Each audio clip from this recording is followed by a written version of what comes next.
No, I think you're right. I remember my daughter, that she had a really good history teacher in about year 4 in primary school, and he did that very thing on World War II. He suddenly put the sirens on, they were all under the table. And you know what, now, she's 15, she has such a love of history, and it all started with him making it real and alive.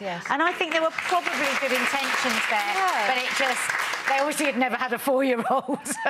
I mean, just to be serious about history, one of the reasons, like, Hilary Mantel's books are so popular and so well written is they make the Tudors and that whole period come alive by talking about what they wore and what they ate and what their houses were like. So it is possible to take quite a tough subject and engage people with it. But I think when you're referring to children, you have to make sure that you explain to them this isn't a real thing that's happening. And even if they know that it's just a drill, I think is frightening enough. I mean, and my daughter and son's school, when they were at primary school, they did, it was talking about evacuees rather than refugees, and they stayed overnight at the school and had to go dressed in sort of clothes that they'd wear at the time. And even that stuck in their head. They'll never forget that history lesson, but you can go too far, I think, like with the shock tactics. I remember my mother's mother was a great swimmer, and so she decided to hurl my mum into the middle of the deep end and see if she could swim, because she thought that would be the way to swim.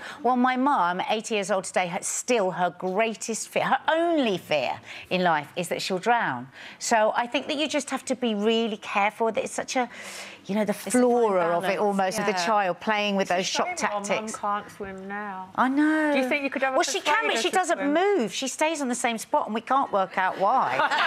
But it always entertains everyone at any hotel we're at. It's called floating. She does a lot of action, but she never moves.